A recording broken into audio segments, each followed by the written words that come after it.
Good evening, everyone. So this is all very unpleasant, isn't it? It was a matter of days ago that I was saying get ready for a bit of a boring August where the only excitement's going to be from the Tory leadership contest, maybe a little bit on foreign affairs and a bit on Brexit, and then this. In terms of what's been happening today, it's quite tricky to say, but I think that where there's been disorder, it's been non-obvious targets. I think the obvious targets have been largely, as far as I can tell. Obviously, I'm reliant on like people posting things on Twitter and also news outlets. As far as I can tell, where there would have been an obvious target, there were lots of counter-protesters there. I say counter-protesters, the way they're described in the media. I'm not sure I quite like the term, because that suggests they were countering a protest, and obviously this isn't protest. And it isn't a protest, because when they say, oh, we're just protesting, what are they protesting against? What are they protesting against? If you look at their banners, it's things like, it's immigration. It's like, well, so what had that got to do with Southport then? What had that got to do anywhere else?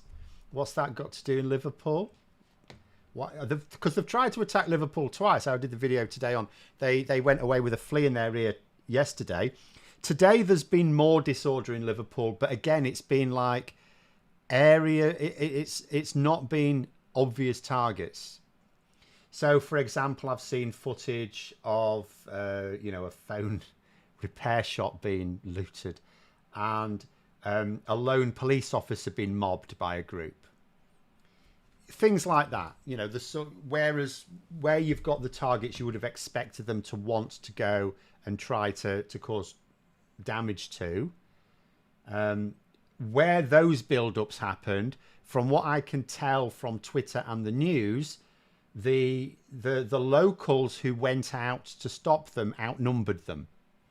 So there were a great many more "get the Nazis off our streets" shouts and chants than there were "stop the boat," shall we say. But anyway, what I want to talk about is like what people can sort of do. Obviously, there's someone in the chat has actually just said, "Ooh, who was it? Sorry, I've missed it." Phil Nerdy there saying actually went out to join one of the counter protests. There's things like that. If it's in your area, or you are able to travel, actually going out and sort of joining with the community to act as like, as a physical presence against it is. But I think just in terms of what we can do, because if we think about the hierarchy, so you've got the people who are actually going out to cause the violence, and the ones who do, and the ones for whom there is evidence, are going to face the full force of the law, as Starmer is describing it. Because for those who don't know, you deal this with the police. The government don't deal with investigations and prosecutions, but the government have made sure that there's going to be the resources there to deal with it. So the Crown Prosecution Service, which is not technically the government, but the Crown Prosecution Service has set up a team of special prosecutors to be able to work quickly. So people who, when the evidence comes in, they can review it quickly. There's none of this waiting for ages for trials and on bail, unconditional bail while you wait for trial dates. It's like no, they're on remand. Basically, and if they're going to be charged, they're going to be charged. They're going to find themselves in court very quickly. Shabina Mahmood, the Justice Secretary, has said courts will be freed up and prison spaces will be freed up. So there's not going to be, for these specific crimes, there's not going to be a blockage. Remember, there's a huge blockage in the justice system in this country, because we've got a huge backlog. Neither the police or the justice system is really fit for purpose at the moment. But as far as the government are able to do, they are prioritising this so that it sends an instant message and also takes those people off the streets. Because if you can catch the people actually committing the most serious violence, some of those will be the organisers. My concern is the next tier up. So the people who are doing the organising, because this is a very sophisticated operation, right? To be able to hit so many cities within the space of a few days with such large numbers of people, it's organised. It's organised. You can't, anyone who's been involved in like a march, an actual protest, will know it's very difficult. You can't organise these things very quickly unless you've already got the infrastructure. So there are some actual genuine protest groups who can, at relatively short notice, organise a large march, an actual peaceful protest, because they've already got the infrastructure in place. They've already got the lines of communications, the network, stuff like that. So these far-right thugs have already got that in place. So then some of the people coordinating it, they're sat at home. They're not out in Liverpool or Manchester or Belfast. I fancy trying to start trouble in Belfast or Stoke. It's been hit today. Hull, actually. They're not there. They're at home, just coordinating it all. So are we going to, are the police going to be able to get evidence on those people? That's more difficult. Then you've got the next step up, those inciting it on the media. And what do we do about that? And I think one thing we should do, and I'm going to put this up. One of the main, I would say there are newspaper outlets, social media outlets, and television outlets that are all basically encouraging this. But one of the worst is surely GB News. And I just want to show a few things. So if we look, the image on the top left here, enough is enough. Now, some may remember a couple of years ago, that was the slogan for a completely different campaign. That were a few unions got together and did like a recruitment drive under the banner "Enough is Enough," getting a discussion about nationalisation, really. But it was a union recruitment drive. So the slogan has now been co-opted by the far right, and that has been used on a lot of their literature as well when they were getting people together to go out and cause trouble. So that's their slogan, right? Enough is enough. That's the umbrella slogan for this action. And then GB News used the same slogan themselves. Now, they're not using that slogan as this is the slogan they're using it. They do it themselves. They put it in quotation marks, but they're doing it themselves. There's no suggestion in this headline that they're just saying, oh, this is a slogan they're using. No, they themselves are inciting this. And then you had this other GB News. This was after the Southport one. So this was before yesterday's and today's attacks. Poll of the day. Are the left elites to blame for the violence in Southport as they continue to smear and ignore angry communities? Vote now. So again, is Phil later? Is it not showing? I'm here. I hope I'm here. I seem to be here. So yeah, it's GB News. And a lot of people will say, well, they need taking off the air. And again, I will keep coming back to this. What they need to do is to be forced to follow the rules, which includes now the law. But they need to be forced to follow. And if they don't want to follow the rules, then they can't broadcast. But, I would like to see people in production teams, senior members of production teams, made criminally responsible for the content that goes out. And if at the end of this, I don't know how long this is going to go on for. I hope not very long. I hope the action that is taken now is enough to stop this becoming a regular thing.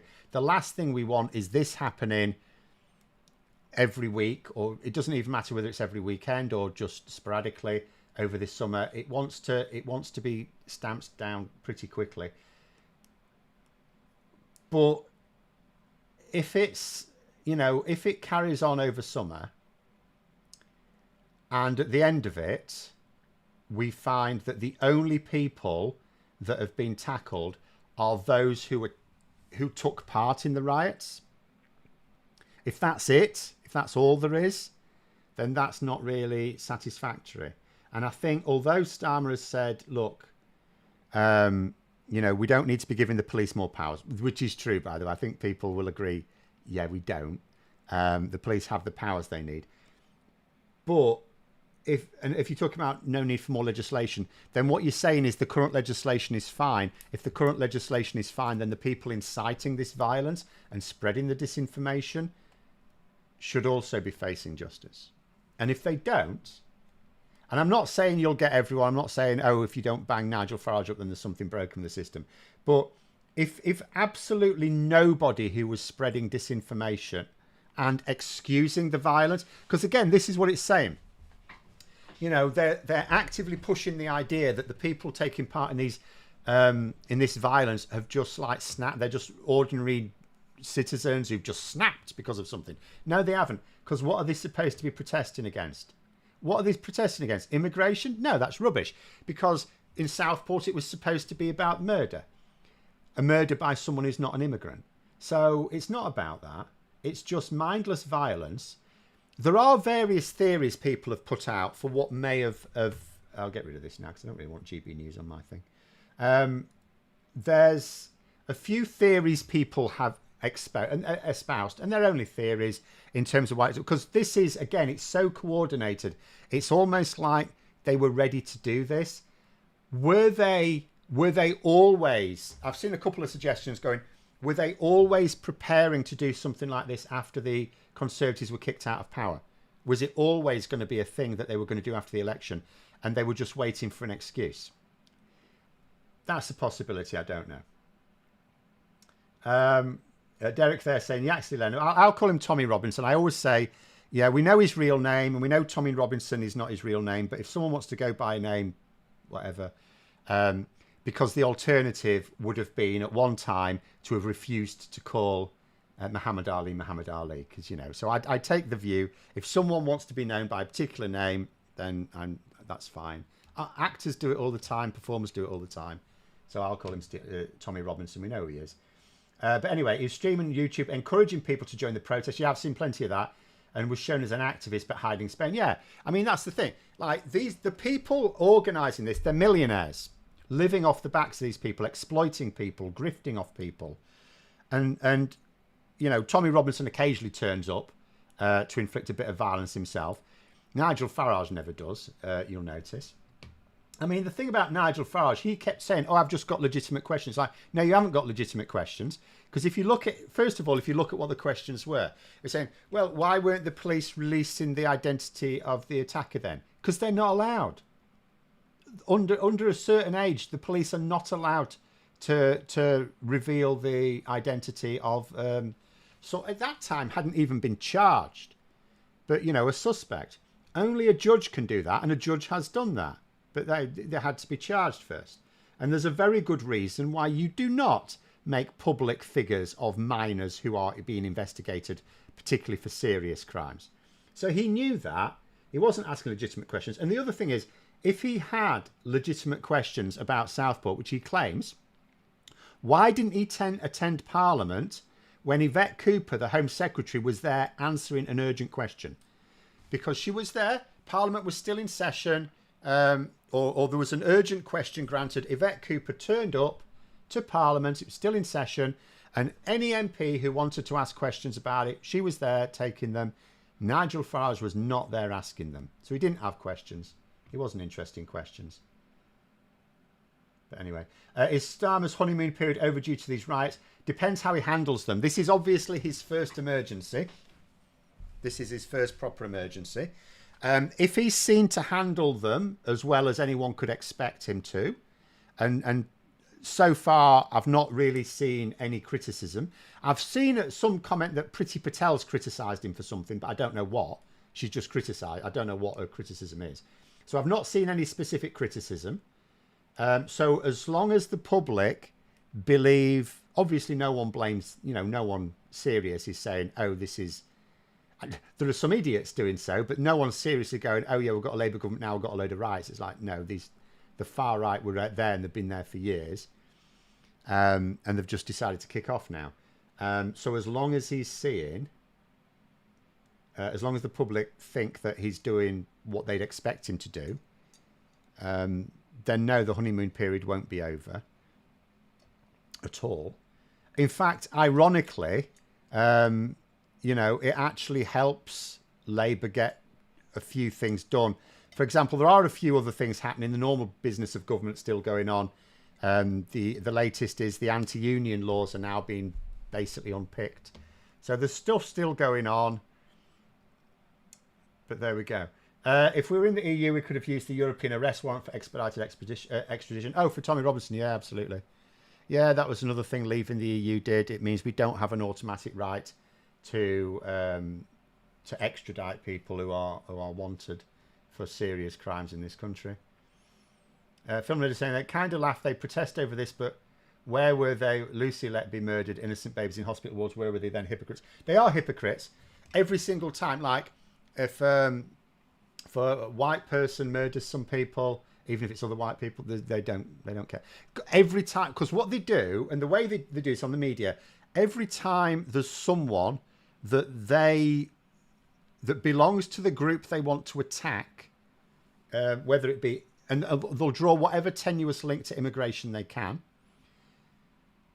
Every time there's something, they'll put that in the news, so that people who read the newspapers get a constant diet of, it's like the only criminals, like violent criminals that exist, are people of whatever background, whether they're just non-white or whether they're foreign or whether, they're from the subcontinent or from an Arab country or whatever they want to push, whichever group they want to demonize, they only report on crimes committed by people from that group, that demographic, and they ignore everything else, so that you just constantly get in this diet. It's like there are no crimes committed by anyone else, only this group. And that's how it works. And it's utterly sickening. Sickening. Patel should just be ignored. Well, exactly. I mean, she's going to be, I think. She says she wants to recall Parliament and speak as one voice, whatever that means. Don't believe her, but it's a good power play for her leadership. I mean, the thing is, the Tories, like, again, I was saying a few days ago, this is going to be the first year for some years, this summer, where we're not going to have a big national emergency. Like, we should have had Parliament recalled in 2020. We had COVID going on. Why did Parliament go on summer recess as normal? 2021, I don't know. Would you have said 2021? Maybe you could have got away with that. But there were things going on there, but maybe not. I said 2022, like the war in Ukraine. So again, why did Parliament have a full summer recess then? 2023, and also in 2022, we had the cost of living crisis was really ramping up at that point. Then in 2023, you had, again, the cost of living crisis was. So you could argue Parliament should have been recalled for part of summer, at least for the last few years. This is the first summer where it wasn't recalled, but it sort of has. And it's, Alec Barrett's just reminded, fall of Kabul was in August 2021. Okay, good catch. So yeah, I mean, they could have recalled Parliament for that. There's been lots of times, but Parliament has not been recalled for a single week during any of these last few years.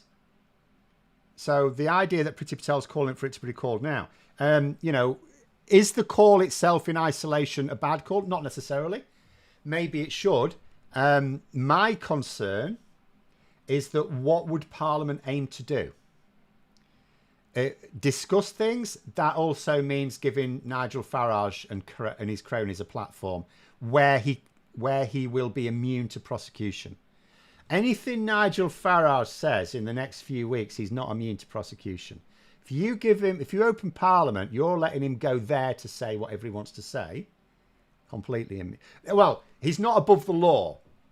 So if he says something which would constitute a criminal offence, then okay, he's not immune to that. But he's sly, so he won't say anything that stupid. He's already been a bit sly. But anyway, Punay said, then part of my GCSE history course was on pre-World War II and Hitler's rise to power.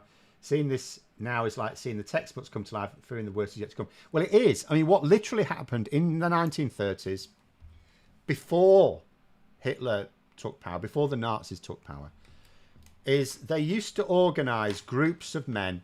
They used to pretend to be just angry, ordinary citizens. They weren't. They were a militia, right? And they used to go out and cause damage like this. They used to vandalise communities. They would vandalise public property. They would cause a lot of... they would riot, basically.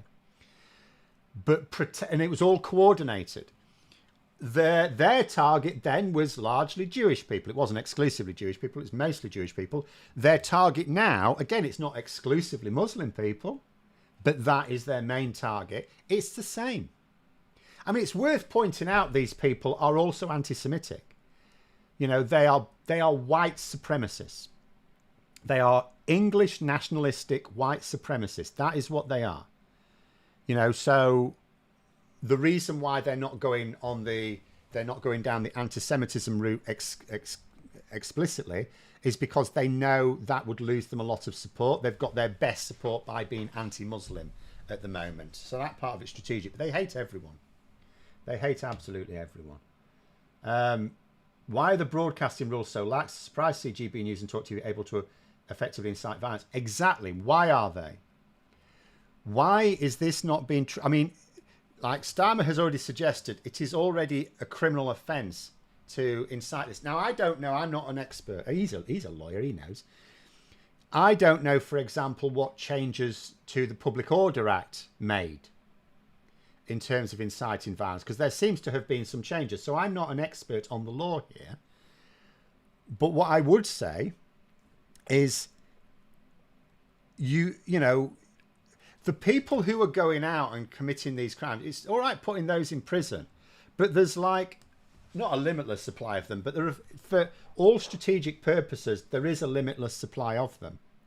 What there isn't a limitless supply is of the sorts of the outlets that people can incite violence on. If you arrest the people at the top, if you deal with the people at the top, the whole thing crumbles quite quickly. Any organisation, if you want to take out an organisation, you take it out from the top. It's really that simple. And that's what needs to happen. And there are some complications. Someone said here, Russian assets need to be dealt with. Yes, I mean, this has been stoked from overseas as well. Russia in particular will take every opportunity to poke where it can at instability in a country, including here. And it is complicated. And actually, to deal with it all will take a long time. But in the first instance, I see no reason why you're looking at investigations into people on the ground, but not the people who have clearly spread disinformation and clearly incited violence. You know, maybe there are some investigations going on and no one's really talking about them, and maybe in the next few weeks we'll see cases against those people. I'm not holding my breath. I'm not hearing anything that gives me any confidence that's going to happen. But if it doesn't happen, what is to stop this carrying on? Because what we're going to do, you know, maybe at the end of this week we'll have what? I don't know, a few hundred people going through the courts. Not all of them will go to prison. Some of them will be first offenders, and actually what they did was just, you know, you'll just say, well, you got a criminal conviction now and a fine, or community service or something. We're not saying they're all going to end up in prison. Some of them will be in prison. And that's it, a few hundred people. That's not going to stop this. You need to stop it at the top. What almost makes me laugh is they think we Jews don't see through that. The problem, I mean, they're just hateful people. They are hateful people who have persuaded other people that there's some so-called legitimate concern, but there's no legitimate concern. And if you had a legitimate concern, you don't torch your own or anyone else's community. A legitimate concern does not, like, you know, sometimes people will talk about, you know, during the darkest years of the Tory government, about revolution and you know, why did we do what France did a while ago? It's like, and I keep saying we don't need to, because a revolution is sometimes necessary in a dictatorship, because it's the only way to change the political system. But in this country, we have a democracy. It's not a great one, sure, but we do. We have a pencil. And people just a few weeks ago, 4 weeks ago, were allowed to use that pencil to determine the future direction of this country. And they did so. A lot of people didn't. That's on them. If they didn't want to pick up that pencil, that's on them. But a lot of them did. And a lot of the people who went out and about trying to cause trouble today, or actually causing trouble today, or yesterday, or early in the week, a lot of those will have used that pencil. We know which box they'll have ticked. They used that pencil. And they didn't get their way. Tough titty. Tough titty. Aren't there laws against glorification and encouraging terrorism? So again, I'm not going to say anything too confidently about where the law, I'm not an expert on the law. I can go through this. This is what the Crown Prosecution Service says about what it calls extreme right-wing terrorism. Because the thing is, right, a load of lads go out and vandalize, like they loot a phone repair shop, right? That's not terrorism, that's looting, right? That's a different thing. So some of the violence won't be terrorism, some of it will. I would say the overall aim of it is terrorism. It's there to literally terrorize communities and make them afraid in order to push a political agenda. That is terrorism. That is literally what terrorism is. So the overall aim of this exercise, this operation, is terrorism. But that doesn't mean to say that every individual who takes part in it is a terrorist, or that every criminal act is an act of terrorism. So here's what the CPS says. Recent years have seen a rise in cases of extreme right-wing terrorism in the UK. Extreme right-wing terrorists promote messages of hate-filled prejudice, which can encourage radicalisation amongst people motivated by race hate. So all these people go, oh, it's not far right. Why do you call it far right? This is the legal definition, mate. It's far right. Or they call extreme right wing. Groups including the now prescribed National Action, Sonnekrieg Division and the Base have been under scrutiny for promoting offensive anti-Islamic messages which run contrary to the values of respect and tolerance of different faiths and belief. The CPS continues to work to combat those who seek to sow hatred and division by advancing extreme ideologies. And then on the are terrorism cases dealt with differently, terrorism crimes and terrorist-related offences are subject to the criminal justice system in the same way as all other crimes. The CPS reviews the case and makes a charging decision in line with the Code for Crown Prosecutors.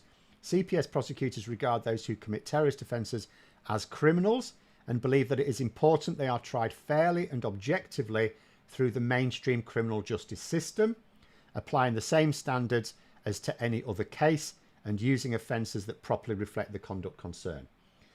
However, terrorism offences are distinct from other types of crime in that the individuals who commit terrorism-related offences have political, religious, racial and or ideological motivations, unlike typical criminal motivations, which may be personal gain or revenge, for example.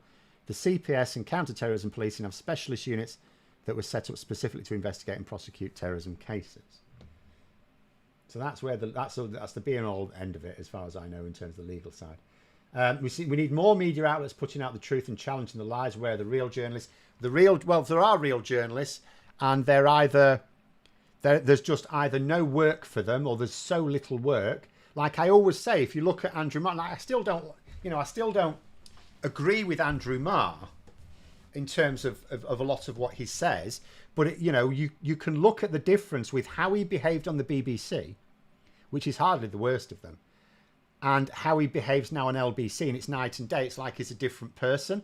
His perspective, the perspective he's presenting to his viewers or listeners, is completely different. He's a different person, but he's not a different person. What he's found himself in is in a different editorial position. And that's the same. There will be decent journalists working for the Times, the Mail, the Express maybe, the Telegraph even perhaps. But it's really this simple. Do you want a job? If you want a job, you're going to toe the line. This is what we want you to say. This is what we want you to report on. This is the angles we want you to take. And if you don't do it, you won't have the job. And you could still say, well, they should tell them to stick the job. And yeah, we can say that. But, a lot of people want a job because they need the money. So I don't, really from that point of view, that's why we need the regulation and to enforce the regulation. Like before we even look, I keep saying before we even look at press reform, broadcasters have regulations, they're not following them. So work on enforcement first, because there's no point introducing more regulations if they're not going to be enforced. What is the point? In fact, actually, I would say it makes it worse. I'd say it makes it worse to introduce regulations you don't enforce, Because then if you tighten up regulation, people already think that newspapers aren't allowed to lie. They think that. And you go, well, why are they always losing court cases for lying then? But people think that a news program on the television or a newspaper are not allowed to lie. And that, and so there's no point in introducing extra rules, because if you introduce rules, people think those rules are being enforced. If they're not being enforced, it makes it worse. They're saying, Emily Maitlis was saying how the BBC was biased in its approach. She's now able to be a direct journalist by doing her own podcast. Yes. And again, you can still disagree with these people on some things. You can still say, well, I think you're biased or something like that. Everyone's biased. But we, at least have journalists who can report things as they see it. And then the only thing you really need to do is to make sure that there's a decent balance of those journalists. In terms of what we can do, though, there are things we can do. We know that one thing that GB News in particular have struggled with is advertising revenue. For me, like, some different people have different attitudes to boycotting products, right? Consumer power. I'm not a huge boycotter, if I'm honest. At the same time, there are some that are just beyond the pale for me. Like Wetherspoons, I would not go into a Wetherspoons now because, it's like local. I don't know my local butcher, by the way. He might not be political at all. But let's say my local butcher was a Reform UK supporter. Well, as long as that's just what he does in his own time and it's got nothing to do with his business, I'll still use the butchers because it's a decent butcher, right? But Tim Martin turned Wetherspoons into a political organisation, basically, because he went around, he put all the pro-Brexit literature in his pubs and he went around doing talks in his pubs. So he turned his pub into a Brexit outlet. So I boycott it. But I don't boycott a lot of things. But where I do now boycott, I say now, I've done it for a few years, but in a way that most of my adult life, I'm not really a big boycotter. But where I have is, and there are a few other things I boycott, by the way, but I'm not going to go through the list. But I will now automatically boycott. If I find out a company advertises on GB News, I don't use that company. If it was a monopoly and I had to and I had no choice, but then if it's a monopoly, it's probably not advertising. It's certainly not advertising on GB News. But there are, so there are some things I don't. I'll tell you the problem. It's not always easy to know who's advertising on GB News because I ain't watching it. I'm not going to watch it to find out. Like Hope Not Hate sometimes post a list of companies who've advertised on GB News recently, and I update. Unfortunately, if you go onto their website, there isn't an up-to-date list. That would be immensely useful, but unfortunately it's not there, which is really annoying. It'd be really useful to have a live list. There must be one somewhere, I suppose. But it'd be really good to have a live list of people, because that is, consumer power works, and we know it works because they bellyache about it. Nigel Farage himself has said, well, we're getting the build-up, we're getting the audience build-up. We can't get the advertisers. Bloody woke is boycotting. We can't get... So it hurts them. It is hurting them. Because they are building up an audience, but they're making losses of tens of millions of pounds a year. And part of that is because they cannot get the advertisers. But there are some that are advertising. But there we go. John's saying you don't go out, no wonder I don't frequent anywhere to boycott. Well, in terms of services, yeah, it would be, and certainly Wetherspoons. But I do occasionally go out, but I would refuse to go into Wetherspoons. Like, my partner would have to literally threaten to leave me if I didn't go in, for me to go in. Because if I was out, and occasionally I am out and go to a pub with some people, I don't do it very often, granted. But if I did and they say Wetherspoons, I would say, no, I'm not going to Wetherspoons. Can we go somewhere else? But I still buy products. I don't have to go out to buy products. And for example, Warburton's, my local 7-Eleven, if I need some bread, I can't just go to the local shop round the corner because all it sells is Warburton's. So I do without until I go, because I go to Morrison's or Tesco anyway when I do my shopping a lot of the time. I'll just wait till I go there and do without the bread. In the meantime, I won't buy it. I just won't buy it. That's the main one. There's also Kellogg's, which is really annoying. I like Kellogg's. They have nice stuff. Not all of which has an own brand version. But, You don't need it. You don't need it. It's not something you need. It's not like, telling someone who's diabetic to boycott like an insulin company or something. I don't need that type of. I don't need bread at all. I don't need that type of bread. And when I need bread, I don't need it urgently enough. I don't need any Kellogg's product. So it is straightforward, but nonetheless, I do that. But there it is.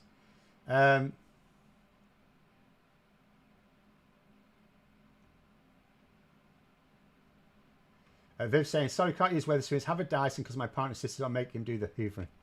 Well, so, I mean, again, in terms of my fan there is actually a Dyson fan. I've had it a long time. What I would say is I'm not going to get rid of it because I've already bought it. But I do technically boycott Dyson in that I wouldn't buy anything else. So the last time I got a vacuum cleaner, I had a Dyson before then. The last time I got a vacuum cleaner, I got a Shark. So I do also technically boycott them, but it doesn't mean I throw out what I already had. I just don't, when I boycott something, I just don't buy more. Can you still eat Jaffa cakes? I don't know that McVitie's, you are going to ruin it for me if McVitie's are advertising. Although you can get own brand Jaffa cakes. So, but I'm not aware that, but I don't know. That's the problem. It's not. What's the deal with Warburton's? They advertise on GB News. They specifically advertise during the Nigel Farage slots as well, which is like extra marks against them. Again, I'm not saying people should boycott them. Everyone. It's like voting. It's your own. You do you. What I'm saying is that consumer power does have a material effect. It's already had an effect. There were some advertisers that just didn't advertise on GB News from the start. There are some that were persuaded. There's some that even now, even this year, we've had advertisers as part of a campaign. Usually it's led by Hope Not Hate. They've been really at the forefront of it. Who have been persuaded to stop advertising. And don't get me wrong. I think there are some. I think when people say, "Oh, corporations are all heartless," there are some corporations that maybe have some people in charge that have got a bit of a social conscience. I don't think there's very many, if we're honest. But and people say it's a commercial decision. Yes, it's a commercial decision. If they think they're going to have more, if they're going to lose more money from boycotts than they're going to make from the advertising, they'll cut the advertising if the advertising is the issue. So it does have a material effect. If you stop using someone's product, if you write to the company and say, I used to use your product and I can't because you advertise on GB News, then, I've done that with Warburton's and Kellogg's because those are the two main ones that I've boycotted as a result of this. Then it is what it is. Now, obviously, they're not going to be swayed by the odd letter, but, it all adds to it and it gets them looking. And if they decide that there's evidence that they're losing more money by advertising on GB News than not, then that is the commercial decision, and we can do that by boycotting.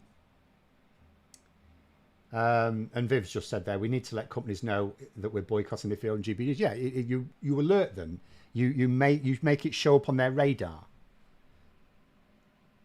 They don't know if you're telling the truth. I mean, it could be that people who don't even eat bread can write to Warburton's and say, "Oh, I used to buy your," because they don't know. There's no tracker in their loaves. They're not going to write back and say, "No, we're tracking all our bread and you don't buy it, you little liar." So some people will lie with the letters, but if they get a lot of them and they can see a pattern in maybe lost sales that's not being compensated for that, then that's the decision they'll make. If you're boycotting Warburton's, do you also have to boycott the Muppets, Robert De Niro and Samuel L. Jackson by extension? I don't know. You'll have to explain that one. Have they all advertised for Warburton's or something? If it's just advertised, then no. It doesn't extend. It doesn't extend to people who work for them. Like if I knew someone who worked for Warburton's and I was a friend of theirs, I wouldn't stop being their friend. It's their job, right? It's the people making the decisions. So you boycott the product as a way. I wouldn't even ignore the people making the decision. I just want to persuade them. I just want to say to them, can you stop advertising on GB News because it's harmful to our society? And I'm quite happy. Do you know what? If I hear that Warburton's has stopped advertising on GB News, I will deliberately go out and buy a loaf of Warburton's. If Kellogg's do it, I'll go out and buy their nice chocolate granola. I like that. Or Crave or something, right? I'll go out and buy something from them. It's not, you know, they're not like, oh, that's it, I'm done with them, I'm never using those products again. I'm only not using them while they're doing something this bad. I mean, I'm not, as I say, I'm not like someone who I will only use companies that are totally ethical, because I'll have nothing. I will have nothing. And there are some people who can or they can do that, and you know, that's up to them. I don't go too much in, but you know, there are boundaries, and GB News are absolutely well beyond those boundaries. And so I will absolutely boycott anyone that supports them in any way. JCB supported Brexit, but I assume most people don't buy Digger. Well, yeah, I mean, consumer power in that case is tricky. I'll grant you, yes. There are some companies where it is trickier than others. But where it's a company that's used by ordinary people, consumer power can be very powerful. Now, that doesn't mean to say it can't be powerful with JCB as well, because what you can do is you can put pressure on the companies that do buy Diggers and you know, generate a lot of negative press for them. It's harder. It's way harder to do that, but it is possible. You can do it. Jeffrey's saying there's no tracker in their loaves. Don't give them ideas. Now, if we could track loaves, we could attract these knuckle draggers. That would do more good. Not that I'm in favour of tracking everyone, but you know. All have been in Warburton's ads in the last few years. Yeah, as I said, I don't, you know, if you've worked for Warburton's, that doesn't mean I can't be a friend. They're not responsible for Warburton's advertising on GB News. They were just doing a job. That's fine. Film leader saying, my dad still boycotts Starbucks over their tax. Makes finding a cafe for a coffee day with my dad in the town so very frustrating but worth it. Oh, there's so many different coffee. I know Starbucks are everywhere, but there's so many different coffee places now. But the... I was just thinking of something now. I've completely forgotten it. But yeah, I mean, I don't, you know, I mean, the other companies that I don't use Uber, which was a massive problem when I was in Liverpool for the conference last year, because I refused to use Ubers. And it was really hard to get a taxi any normal way.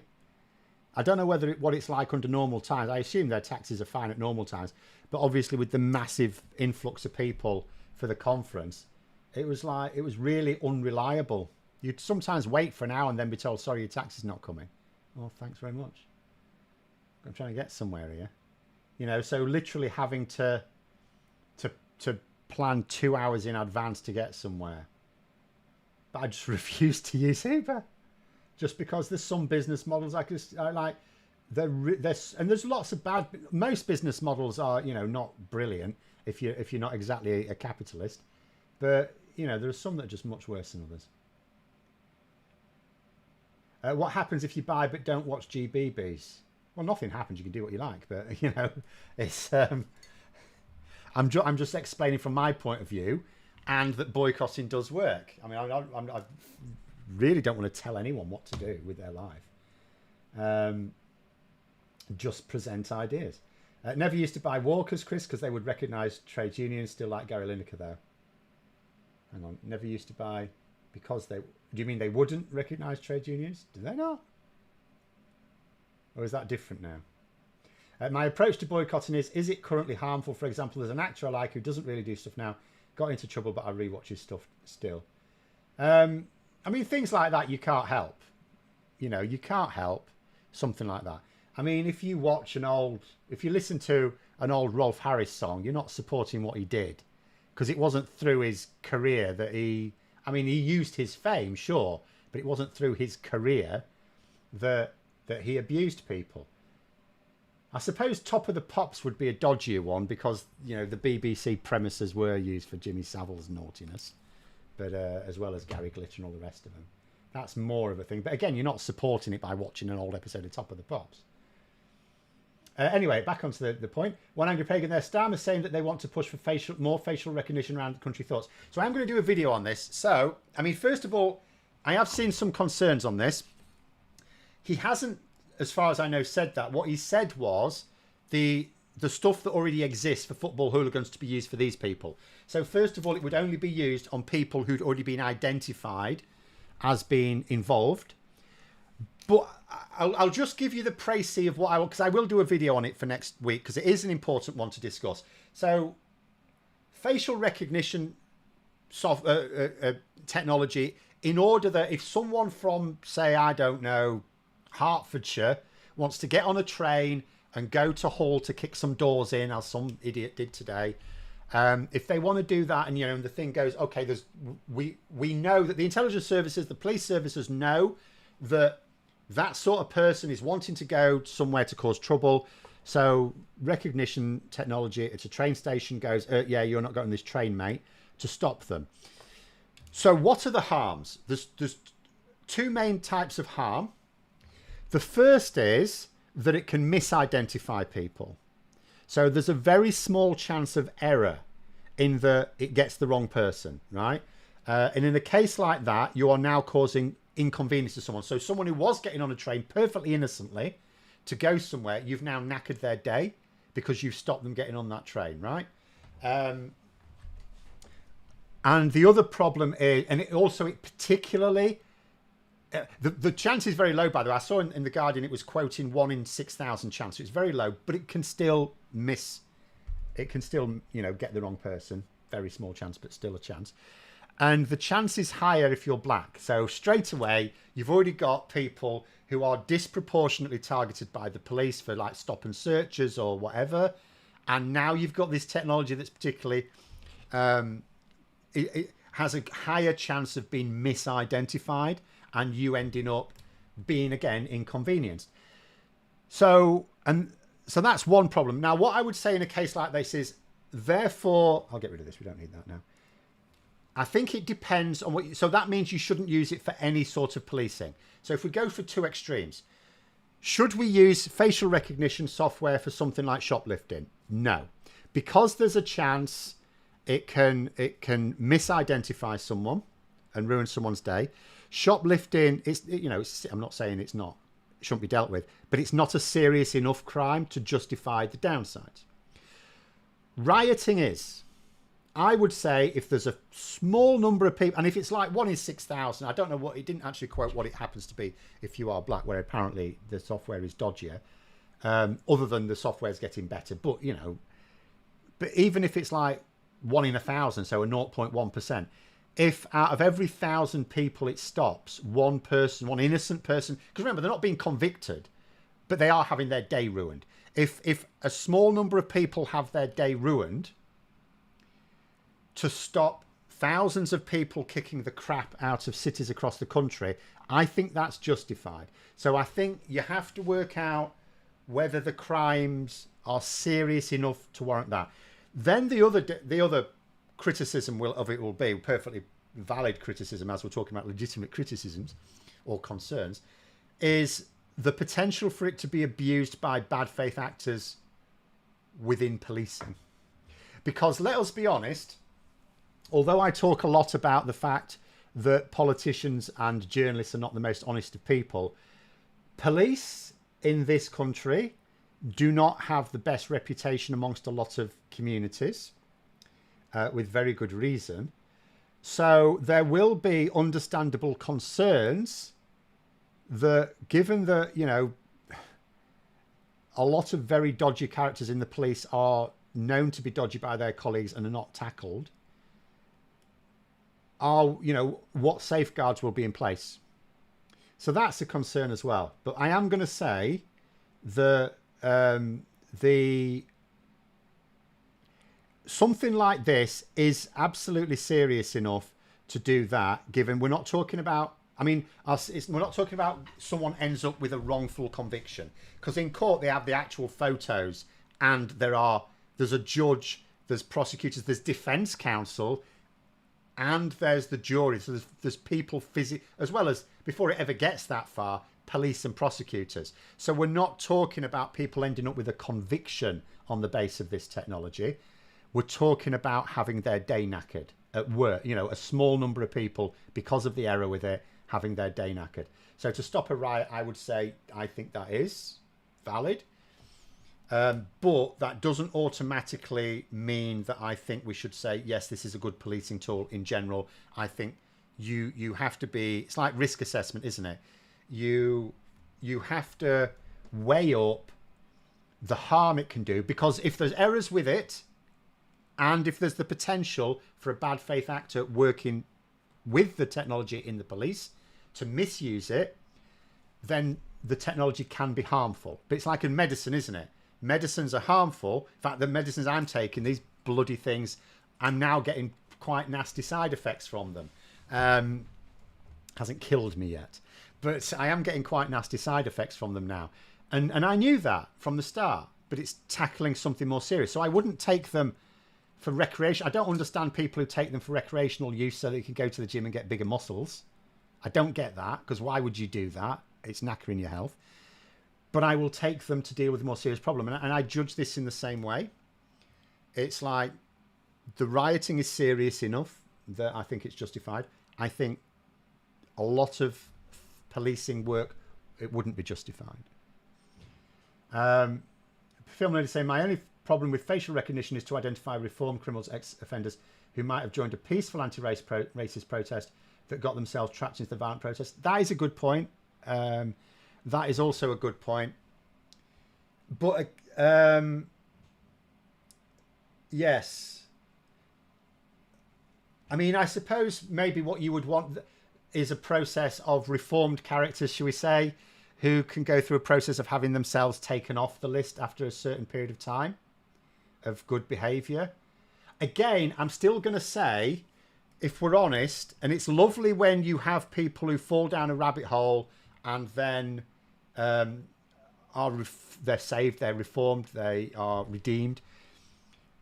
I'm going to suggest that the number of such people is, again, probably low enough that if they recognise that they're probably going to get caught by the system and they can't physically get out and help on the anti-fascist protests, they can still help from home and you know, tweet support and stuff like that. Again, I'd still say it's a good reason not to use this technology too widely, because again, it is harmful. It has potential harms, so you have to take the view that the harm that the technology causes is less and significantly less than the harm caused by not using it. Not just the harm caused by the criminal acts, because if there were other ways to do the same thing, you would just use the other ways. So specifically, and this is what we should have a debate about, and this is what the government should certainly think about and Parliament should think about. Don't treat this technology as non-harmful. Treat it as harmful, but where the harm could be less than the harm of not using it in certain circumstances. So the harm of using it, in my opinion, is greater than the harm of shoplifting. So you don't use it for shoplifting purposes. You know, so and there'll be other things as well. So an erroneous arrest could totally screw up your life, even if innocent. I don't know that, because you'll be de-arrested. It's not on your record. It ruins your day. It ruins your day. For most people, it won't, you know, you're not even going to get known for it. No one will even know about it. And also, we're not talking even about arrest. There may be cases where you end up with an arrest out of it, but again, probably not, because someone will have looked at the photo by then before they arrest you. We're talking about people having movement restricted. That's ultimately the main harm, that your movement is restricted. So you could be, just on a day when there's known to be a far-right attack likely, but you're nothing to do with them, and you were on the train going to visit parents or something, and you get stopped from doing that. So I think that's where the main harm is. Pollinator, I'm going to get that video about what I'll be doing judging later on the government anytime soon. So it's written. I'll tell you the problem that keeps happening. It's just, first of all, it's just too hot in my studio. I now regret not I could have, when I had the studio installed, have had air conditioning put into it, and I didn't. And it's too hot. So, and I have a very short window in the day to record. So there's been times when I've gone in when it has been too hot, but that's been for like a breaking story, like an important story I wanted to get out. Whereas this one is the sort of thing that can be left. It could be left for another month or two and would still be valid because Labour still haven't done anything. It is all written, but it's it's really just it's too hot to record. And also on some days, if I put it out, it's not going to get many views anyway because things are still. I was expecting to do. The reason why I was expecting to do it is I thought things would calm down for a bit, and they haven't calmed down for a bit.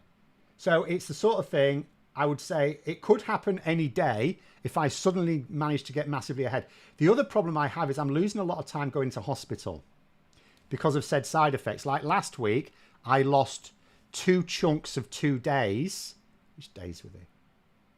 I've forgotten which days they were now, but there were, Tuesday and Wednesday, that's right. Tuesday and Wednesday I had to go into hospital because the latest thing that these tablets are doing for me now is I've now got like edema on my legs and feet. So my feet are sweating. I can't put shoes on. I've sent off for some, those sort of ones that diabetics use where they've got the foot problems, adjustable Velcro sandally things. I can't put shoes on. Even if, because they're not always bloated. Sometimes it looks not too bad. It's always swelling a little bit. And I could probably jam a shoe on. But then I can't guarantee if I go out that it won't swell up then. And it's like, so I can't put shoes on. So I went into hospital just to get it checked out. They gave me a blood test and the markers for DVT were raised. So they went, oh, you need a scan. So then I came in the next day for a scan. So it's my arteries and veins are fine. But I have to, but that was hours on each occasion in hospital and the travel time there and back, which meant I was catching up again with lots of breaking news. So I'm having my schedule disrupted now by my own illness. And I've got to go back in again this Wednesday because apparently, even though it was clear, given that I had those heightened markers in my blood test, they want to do another check. That's the procedure. So if it's too hard for video, I could make it onto a stream. I could make it onto a stream. I did think about that, and I'll tell you why I'm not going to. If you look at last week's stream, when I did it on public sector pay, I got next to no views. I got hardly any views. That's the nature of it. Like with videos, you get away with the odd one that you just know is not going to get many views. And quite a lot of my videos on the Labour government are not going to get that many views because it's just, government's doing a thing. It's doing a sensible thing that we think is sensible, or that I think is sensible at any rate. And that doesn't get as many views because it's not as divisive. It's not as, it's like yesterday. And I knew this would happen. If you look at my videos from yesterday, they're both fine. They both did all right. Don't get me wrong. But you do expose Tory lies on inflation, 40,000 views. I'm not complaining. And then I do a video on Liz Truss making an arse of herself, 50,000 views. That's how it works. But anyway, Adam saying, my mate got arrested when there was a football riot going on. He was nothing to do with it, just in the area. Got de-arrested, but was still punished by the army for bringing it into disrepute. Well, I mean, that's what's wrong there, because they didn't bring it into disrepute. And again, you can't, I mean, squaddies are going to go to the pub, and if something kicks off there, ain't their fault. I mean, so that to me is the army being ridiculous. But it's only hard because it's too hot, Puninator. It will get, and it's not, Labour aren't going to do anything that I can use it for anyway for like a year.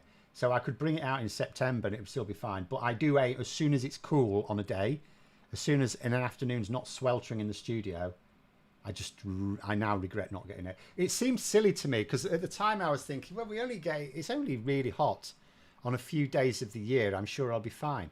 But it does increasingly now. It's been hot for a long it's been hot for a long time. And and it's south face, even though I have like blackout blinds on all the windows, it's south facing, it just gets hot.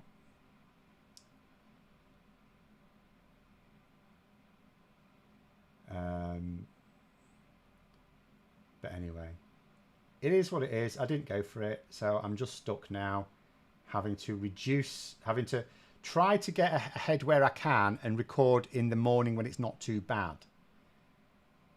How long am I on the steroids? Is there an end to the medication? Generally, they talk about 2 years. And the irony is, although the side effects have developed now, my dose has been going down. So I started on 60 milligrams. I'm now on 30. Every 2 weeks they go down by 10 milligrams. But then when it goes down to 10, that's where I'll be staying. So I will remain on 10 milligrams and for a long time. And the thing is, when you look at stuff like this, it does say these side effects are more likely the longer you're on them. So even though my dosage is coming down, it's the time I've been on them that seems to be the issue. Because when I was on the highest dose, I had no side effects. And now I have multiple. Nothing like super. I mean, they're annoying side effects, I would say. I mean, it's not nice having edema in your legs, but it's not. I mean, it's now stopped me going to. I was going to go to the Labour conference for a couple of days. I'm now not going to. I'll see if I can still get to the Rejoin March, but I probably won't be able to do the actual march, just be there at the end. So, okay, it's going to affect me that way, but it's not, in terms of my everyday activities, it's not going to really hurt me. But yes, I'm on them for a long time. Can we retrofit the AC? I'm not sure I can, in all honesty, because it's like you bought like panels and stuff like that. No. I may get AC in here next year, but we'll see. I'm going to get through this summer and see. But anyway, Derek there going, people obviously don't care about public sector pay as much as me. Everyone loves laughing at Thick Lizzie. Well, that's the thing. I mean, like, it's the nature of social media where there's the tribal element. I always say I hate tribalism, but there is a sort of tribal element to it. People will watch stuff, and I will watch some stuff of people I disagree with. I don't like watching stuff of people where I think they're deliberately trying to, like, I'm not going to watch GB News because they're deliberately trying to provoke literal violence. And the same thing, I don't listen to people who I think are motivated by hate. I do like to listen to people who have a different point of view. Ideally, I mean, when I talked recently about, I would actually like to do a podcast on the channel, and I'd like to do it with someone.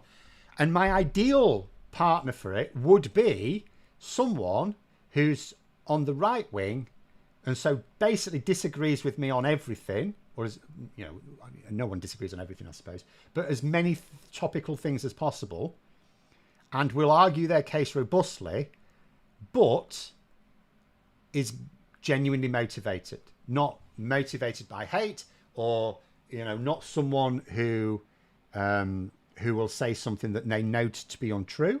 They may say something that I think is untrue, but they're not themselves. That's my ideal. I'll never find someone like that. But that's the sort of thing I would ideally like to do. That would be brilliant. But there you go. Outside window blinds prevent window painting. Well, that's the thing. That's what I tried to explain to my partner. I have blackout curtains here. I have blackout blinds in the studio. What really needed, when we're getting the studio built, the only reason they have windows at all is because my fiance, or my partner at the time, my fiance now, thought it would look ugly without the windows. So she wanted the windows. So I okay, fine, we can have the windows. It's her place after all. But it would not have had windows at all if it were just down to me. But it is what it is. We will just see. Viv saying, sorry for tricky condition and meds. But it's one of these things. It's not. I mean, there are people who have way more serious problems than I do. For me, it's largely annoying. I mean, I'm pleased that there was no deep vein thrombosis found, because that would be worse. At the same time, because there wasn't anything like that found, it's just left as long as this scan on Wednesday is clear, it's just, yeah, you're going to have this thing. It might, it hopefully will ease once you stop taking the meds.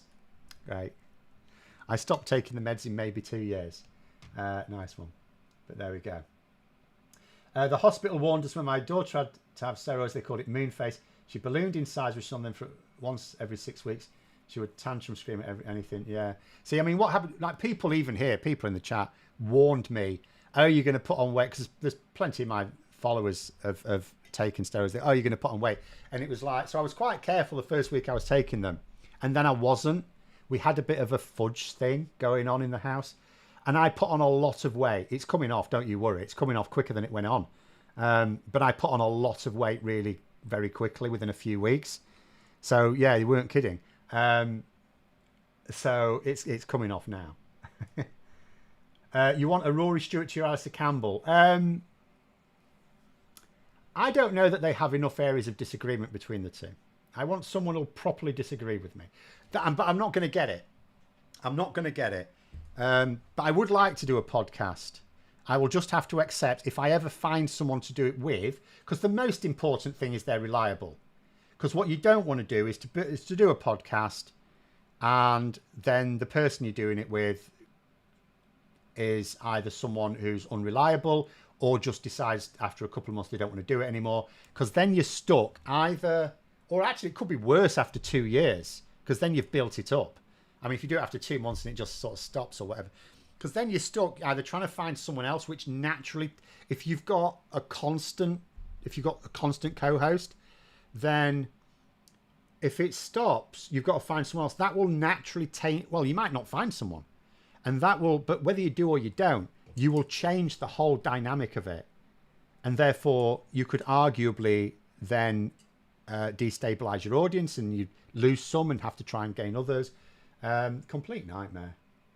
You know, it's the sort of thing, like, if it weren't for the fact that I'd really like to do one, I wouldn't even be thinking about it, because the massive problems in doing it are immense. But anyway, we've run out of time. I'll just go through the last few. Do I think the Tories' reaction next election will be worse if the defeat is equal or worse than this one? It's hard to say. All I know is they need to keep losing. They need to keep losing badly. It's the only way to get them to accept their craziness isn't going to fly. Because look what happened to Labour. What has happened to Labour after the 2019 election? Members in Labour, because don't get me wrong, most of us in Labour are not really very happy. Like, the Labour government are not doing what we would ideally want them to do. We accept that it's the price to pay. To, like, you can either not win power and do nothing, or you can win power and do a lot of good, but not as much good as we would like. That's the reality. And the further to your left you are, the more you feel that.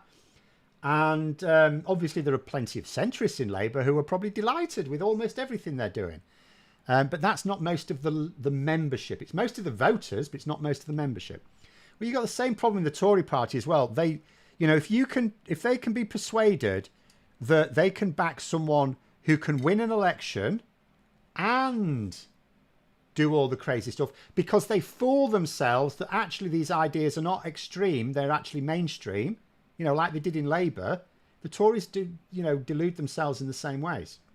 So they're in that phase. So it's really just a question of how quickly do they snap themselves out of that phase. I don't think they snap themselves out of it this Parliament. They may or may not do so after losing at the next election. And part of it may depend, like, but they didn't last time. In 2001, they lost their second election in a row. As badly as the first, they gained one net seat. So it was still a terrible loss, just as bad as the one before. And they then went for Ian Duncan Smith. I mean, how crazy can you get? So I've really no idea. I think the best you could get is a Nick Clegg clone. What, for me? He'll not come cheap, will he? Viv going there, a fudge thing. Now there's a story. Which really, what it was, is my fiancé bought a load of, basically, it was cheap fudge. It's not fudge. It's crap. It didn't taste like fudge at all. I don't know what they did to it. It didn't have the proper texture or taste of fudge. It was like, it's confectionery, don't get me wrong. It's a sweet, but it's not fudge. So what I said was, right, you're going to have to get some real fudge. So as our sort of anniversary was coming up, although that's going to be reset now, because so far we've been celebrating the anniversary of when we met. Now after this year, it'll be the anniversary, from next year, it'll be the anniversary of our wedding. So the other anniversary just dies now. But it was coming up, so I got her some nice fudge. But then I also, she was talking, because her youngest daughter was talking about a place called the Fudge Kitchen in York, which is really nice. If people haven't been there, they do very good fudge. It's delicious. So she mentioned it. So I thought, well, I knew they did mail order. So I just bought some of that so I could say to her, this is fudge, right? When you get fudge, don't buy it cheap, because you don't get good fudge. I mean, I can make it. I've made fudge in the past. She really likes it. I don't know why she didn't ask me to make some. Then I can make it with whatever flavours or bits and pieces in it she likes. But she insisted on getting this stuff because it was a bar. She likes her bargain apps. It was a bargain. It's like, yeah, but it's shit. We've got loads of it now as well, and I don't want to eat. It's horrible. So yeah, so I got her some good. So we've ended up with a lot of fudge. Is what happened. And I'm not saying that was the only thing I ate that I shouldn't have ate, but you know, nonetheless, a load of weight was put on, and it is now coming off very rapidly because, oh my god. But there it is. We're going to have to leave it there. We've gone well over. We're ending it on fudge, which is probably a good way to end it. Someone's saying there, people, I used to be at Sheffield. The reason it wasn't right is because the cheap fudge is made with oil, powdered milk, and bulking agents rather than butter and cream. Well, there you go then. I make quite nice fudge with condensed milk, but it is very, very soft then, and it's best kept in the fridge. But it's nice. There are nice ways to do it quickly. But yeah, I mean, it wasn't fudge. Whatever it was a sweet. It's fine if you like it. I didn't. It certainly wasn't fudge.